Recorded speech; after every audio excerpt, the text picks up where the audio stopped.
జీటెట్లో శిశు వికాసం పెడగాజులో మరొక 10 బిట్స్ నేర్చుకున్నాం. గత ఎగ్జామ్లో అడిగినవి కానీ గత ఎగ్జామ్లో ఏమడిగింటే నిరంతర సమగ్ర మూల్యాంకనాన్ని ప్రతిపాదించింది.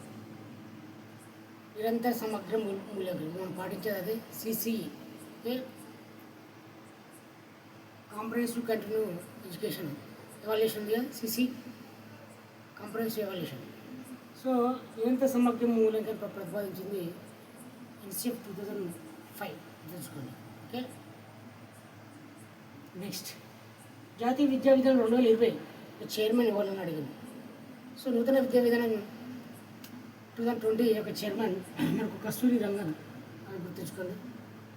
అదేవిధంగా స్వల్పకాలిక స్మృతికి ఉదాహరణ. స్వల్పకాలిక స్మృతి అంటే జస్ట్ గుర్తుంచుకోవడం తర్వాత మర్చిపోతాం. అంటే కొత్త టెలిఫోన్ నెంబరు గుర్తుంచుకోవడం, రైల్వే స్టేషన్లో మన యొక్క సీట్ నెంబరు, సో రైల్వే స్టేషన్లో కంపార్ట్మెంట్ నెంబరు తాత్కాలిక గుర్తుంచుకోవడం తర్వాత మర్చిపోతాం.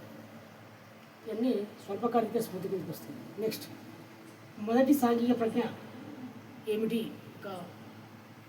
బాలునికి అంటే అది సమాంతర క్రీడ.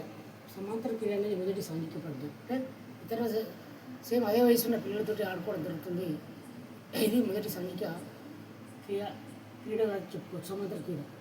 నెక్స్ట్ ఎరిక్సన్ ప్రకారం క్రీడ దశ 3 నుంచి 5 సంవత్సరాలు కనబడేది. మనో సాంఘిక క్లిష్ట పరిస్థితిని ఏమంటారు? ఎరిక్సన్ ప్రకారం 3 నుంచి 5 సంవత్సరాల్లో కనబడు మనో సాంఘిక క్లిష్ట పరిస్థితి ఇటువంటిది ఏర్పడుతుంది. ఎరిక్సన్ ప్రకారం అంటే 3 నుంచి 5 సంవత్సరాల్లో చొరవ చూపడం తప్పు చేశాననే భావన. చొరవ చూపడం తప్పు చేశాననే భావన 3 నుంచి 5 సంవత్సరాల్లో ఎరిక్సన్ ప్రకారం మనో సాంఘిక క్లిష్ట పరిస్థితి ఉండడం జరుగుతుంది. శిశువు మెదడునందు భాషార్జన ఉపకరణం LAD language acquired device. So ఈ ల్యాడ్ అనే పరికరం ఉంటుందని చెప్పింది ఉండే నామ్ చామ్స్కీ. ఓకే, భాష అంటే ఎక్కువ మనకు 90% నామ్ చామ్స్కీ గుర్తుంచుకోండి.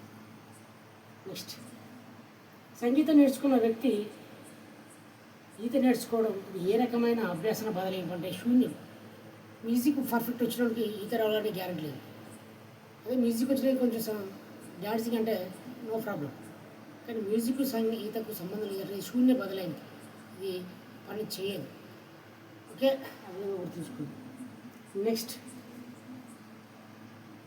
బోగోడాలు ఉపయోగించి ప్రయోగం చేసిన ప్రసిద్ధ మనోవిద్య శాస్త్రవేత్త. బోగోడాలు అంటే మనకి ఉండే డాల్ బొమ్మ, మన నూనెలో బొమ్మ లాంటిది ఉంటుంది. దాన్ని ఉపయోగించి ఓకే ప్రయోగం చేసిన ప్రసిద్ధ మనోవిద్య శాస్త్రవేత్త ఎవరంటే ఆల్బర్ట్ బందూరా.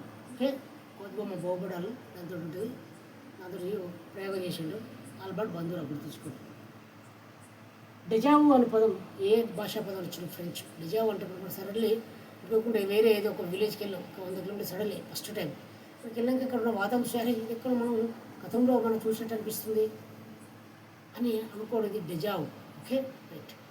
గతంలో మనం కొత్త ప్లేస్కి వెళ్ళినప్పుడు అది ఎక్కడో మనం చూసినట్టు అనిపించడం, దాన్ని మనం డెజావు అంటాం. నెక్స్ట్ ఎస్ఆర్ సిద్ధాంతంకు మరొక పేరంటే శాస్త్రీయ నిబంధన. సాంప్రదాయ నిబంధన స్పాంట్లెస్ రెస్పాన్స్ శాస్త్రీయ నిబంధన ఒకటే, స్టిమ్యులస్ రెస్పాన్స్. సో ఈ విధంగా మనం చెప్పుకోవచ్చు. మరొకసారి రఫ్గా చూద్దాం. నిరంతర సమగ్ర మూల్యాంకన సిసిని ఎప్పుడంటే ఎన్సిఎఫ్ 2005 వారు ప్రతిపాదించారు. అప్పటి నుంచి మనకు సిసిఈ మెథడ్ వచ్చింది. జాతీయ విద్యా విధానం 2020 చైర్మన్ కస్తూరి రంగన్. స్వల్పకాలిక స్మృతికి ఉదాహరణ కొత్త టెలిఫోన్ నెంబర్ గుర్తుంచుకోవడం. మొదటి సాంఘిక ప్రజ్ఞ అంటే ఒక బాలునికి సమాంతర క్రీడ.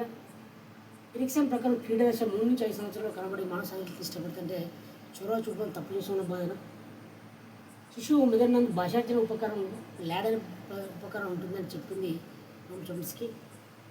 సంగీతం నేర్చుకున్న వ్యక్తి ఈత నేర్చుకోవడం అంటే అది దేనికి పనిచేయదు కాబట్టి అది యూజ్ కాదు కాబట్టి అది శూన్య బదలాయింపు. అదే టైపింగ్ నేర్చుకున్న వ్యక్తి ఓకే కంప్యూటర్ కీబోర్డు వాయించడం అంటే అది బదలాయింపు అవుతుంది. బోగోడాలు ఉపయోగించి ప్రయోగించిన మొదటి సుప్రసిద్ధ మనోవిద్య శాస్త్రవేత్త ఎవరంటే ఆల్బర్ట్ బందూరా. డెజావు అనే పదం ఫ్రెంచ్. అదేవిధంగా ఎస్ఐ సిద్ధాంతం మరొక పేరు శాస్త్రీయ నిబంధన అంటారు. దీన్ని సాంప్రదాయక కూడా అనొచ్చు. ఎస్ఆర్ అంటే స్టిమ్యులస్ రెస్పాన్స్ సిద్ధాంతం అంటారు. ఓకే, ఈ విధంగా ఈ 10 బిట్లు గతంలో అడిగిండే. రేపు మరో 10 బిట్లతో